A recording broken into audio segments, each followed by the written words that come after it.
Hello, if you're watching this, you've already read Look Both Ways by Jason Reynolds. I loved this book because it was written so uniquely, and this was actually my first time reading it as well. So we're gonna sort of go over it together. We're gonna start by reviewing what happened in the book, then talk a little bit about how uniquely Jason Reynolds writes this. He wrote it with a poetic structure, so there were lots of symbols and symbolism in the book, and then go over some really heavy questions that came out of learning about the 10 different characters and their narratives in the story. So, as you can see, we have some interesting title names. Chapter 1 was Water Booger Bears, and in the story we met Jasmine and TJ, two best friends, and we learned that Jasmine had just gotten back after being out sick for a very long time with sickle cell disease. So, Water Booger Bears was Jasmine and TJ. In chapter 2, we met 4 kids who at first seem very rough around the edge, but as we learned more about them, we found out that their shared experience was that all of them had a family member who was battling cancer, which may have impacted some of their behaviors. In Skitter Hitter, we met Pia Foster, a skateboarder, as well as Steven, a boy who's being bullied by Marcus. Again, like in all of our chapters, we learn that our characters have a bigger story happening at home or in another part of their life, which is impacting what's happening to them or how they're behaving in school. How to look both ways. We meet Fatima, who is making a very long particular list about things that change and things that stay the same. In Call of Duty, we meet 2 best friends again, Bryson and Ty, who share a love of video games. In Simeon and Kenzie's Secret Handshake, we meet 2 characters who seemingly look very different. One is very big for his age and the other is very small, but learn that they have a special friendship that sort of erases in all the ways they're different. In Satchmo's Master Plan, we meet a character who's overcoming their fear of dogs. In Uka Buka Land, we meet a wannabe comedian and learn about a character in her home life that inspires her creativity.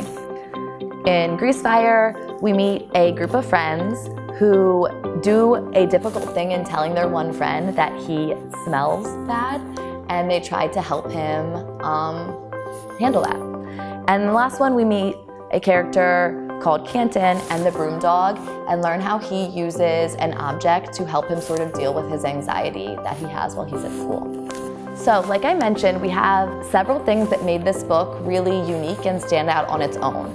First of all, there were 10 chapters and each was its own story. And I love that when short stories can get you so attached to a character and a storyline in a short amount of time. Something that all the stories had in common is they take place during the character's journey, walking home or walking to school. So that was something interesting that we're going to talk about in a little, why Jason Reynolds chose that specific time for all of our character stories. And finally, he writes in a very poetic style. Lots of metaphors, similes, but he also uses lots of symbols and symbolism. So we're only going to do a few of these together today, but my hope is that you will finish this list and dive deeper into the ways our author uses symbols and symbolism in his writing. In chapter 1, we met Jasmine and TJ, and we learned about their empty snack bags. They actually call them friendship flags, and they'll leave them at each other's houses and shove them in each other's lockers. And these empty snack bags, like the name friendship flags tells us, it's a symbol for their friendship. It's sort of a physical representation, like I'm thinking about you and I care about you. So the empty snack bags, or the friendship flags, are a symbol of their friendship. The low cuts haircuts. This was my personal favorite chapter because on the outside the low cuts seem like the scary kids at school, but we learn that there's a reason they act the way they do, and underneath it all at home they are very caring people. We also learn that everyone in the low cuts has a family member who's battling cancer, and that one of the reasons they all cut their hair so short is sort of an act of solidarity to show their family member who's going through chemotherapy that they're with them. So oftentimes when people are in chemotherapy, they'll lose their hair. So our characters in the low cuts group, they cut their hair to show that they are with their family member. We call that an act of solidarity.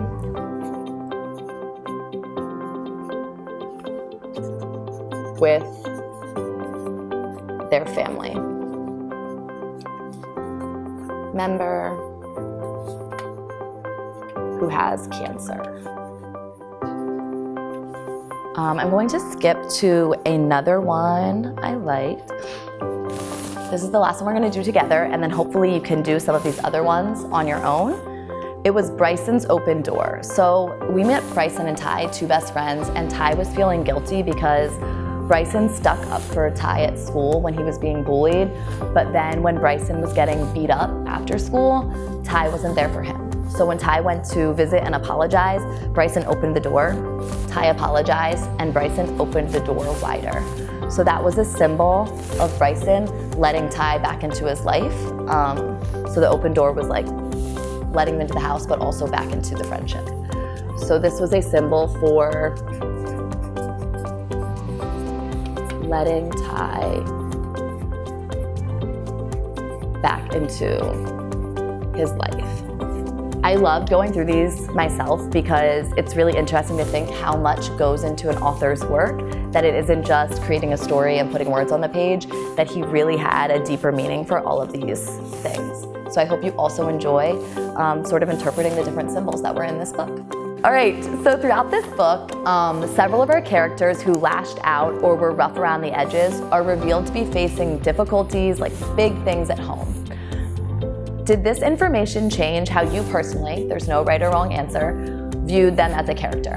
As I said, my favorite chapter was the one about the low cuts haircuts, and I know that for me, that definitely changed my opinion of them. The low cuts were a group of 4 friends who people thought they were like ruffians or bullies around the school because they would steal or pickpocket change. As we learned more about them, we found out that they only ever stole change, never bills or anything bigger. And then they bought candy and then sold the candy to like hustle and make more money. And the whole time I felt like I was judging the characters in the low cuts. But then in the end, we found out that they went to an ice cream truck and they got ice cream and sprinkles, and I'm still kind of judging them.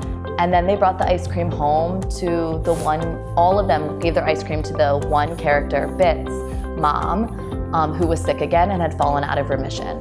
So I thought that was important because I learned that our characters are really complicated and that people aren't always just good or just bad, that you can be good and do some things that aren't necessarily like the best decision, but still have a good intention. So for me, it definitely changed how I viewed all of those characters. I saw them as a lot more caring, and I really empathized with what they were going on, what was happening in their home life.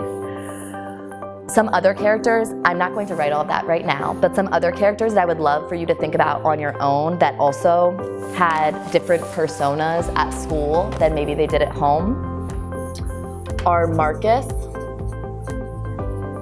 He's in the chapter Skitter Hitter, and we know that he's bullying Steven, but we also learned some more about him. So that's another character you could think about if the new information changed how you viewed them. Cynthia, the wise girl, the one who's always making jokes. She was in our chapter Ooka Booka Land, and we learned something about her house as well. And then finally, Canton. So Canton had the assignment, he's from the chapter Broomdog, and he had the assignment to write about the bus and sort of had a panic attack at school, but we learned something big about him as well. So these are 3 characters that would be really interesting to think about what they were like at school, but then also what happened to them to make them like them. Finally, another big question I wanted to do together was, why do you think Jason Reynolds chooses to write these stories in the time spent walking between home and school? I'm actually gonna get us started on this one, but then I want you to sort of take it and think about your own journey between school and home as well. We know that our rules at home and our rules at school are not always the same, right? And big things can be happening at home, and then we're supposed to go to school and just sort of forget about them and focus on our schoolwork. Likewise, when we get home, we might have expectations at home that don't match all the homework we have to do or things like that. So for our characters, this time spent between home and school, we sort of watch them transition and face the other things that are happening in their life. So as an extension activity, you actually have two options. One is that you can write an 11th short story for the book. You can use elements of your own life or just create a totally fictional character. What might their challenge or unique experience be for their home school life? Or you can, like Canton, write a poem about an object. So we know he was writing about the school bus. What is something you could write about in the same style that Canton is writing? So yeah, I hope you enjoyed the story Look Both Ways by Jason Reynolds.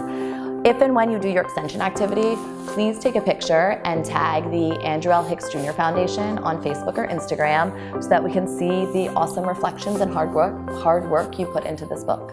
Thanks.